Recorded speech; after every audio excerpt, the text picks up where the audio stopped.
بسم اللہ الرحمن الرحیم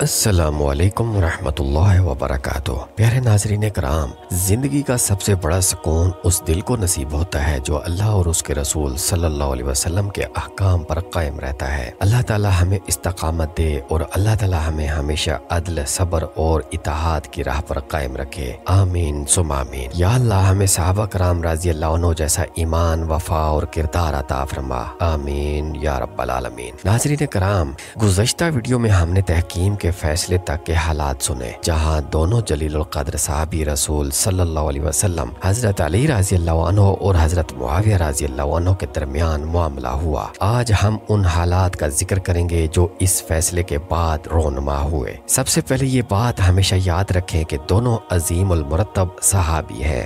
ان کے درمیان جو بھی اختلاف ہوا وہ اجتہادی تھا، دنیاوی مفاد کے لیے نہیں تھا۔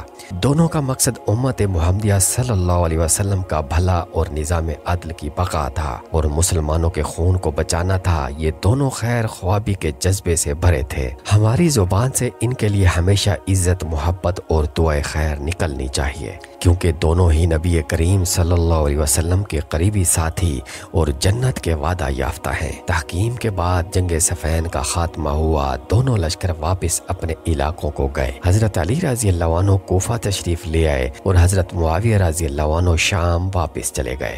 بظاہر امن قائم ہو گیا، مگر دلوں میں اختلاف کی چنگاریاں ابھی باقی تھیں۔ مسلمانوں میں ایک طبقہ ایسا تھا جو فیصلے سے مطمئن نہیں ہوا۔ انہوں نے کہا فیصلہ صرف اللہ کا ہونا چاہیے، انسانوں کو حق نہیں۔ یہی وہ لوگ تھے جنہیں تاریخ میں خوارج کے نام سے یاد کیا گیا۔ حضرت علی رضی اللہ عنہ نے بڑے حلم و صبر سے ان لوگوں کو سمجھانے کی کوشش کی۔ آپ رضی اللہ عنہ نے فرمایا ہم نے فیصلہ قرآن کے مطابق کیا ہے، کوئی نافرمانی نہیں، مگر خوارج ضد پر اڑے رہے۔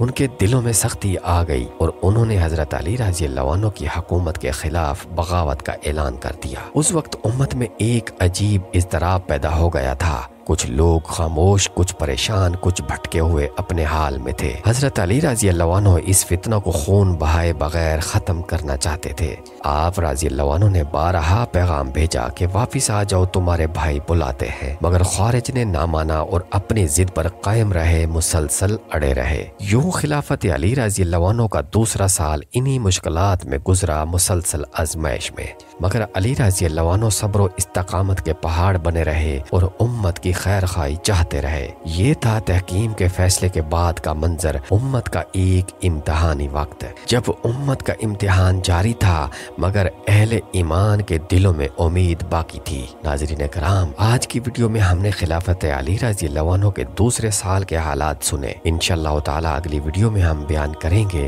کہ خوارج کا فتنہ سر کیسے اٹھانے لگا، جہاں ایک نئے امتحان نے مسلمانوں کے اتحاد کو چیلنج کیا اور آزمایا۔ اگر آپ کو یہ ویڈیو پسند آئی ہو تو اسے لائک اور شیئر کریں، چینل کو سبسکرائب کریں اور اپنی دعاؤں میں ہمیں ہمیشہ یاد رکھیں۔ اللہ تعالی ہمیں صحابہ کرام رضی اللہ عنہ کے نقش قدم پر چلنے کی توفیق عطا فرمائے، آمین ثم آمین یا رب العالمین۔ والسلام علیکم ورحمۃ اللہ وبرکاتہ۔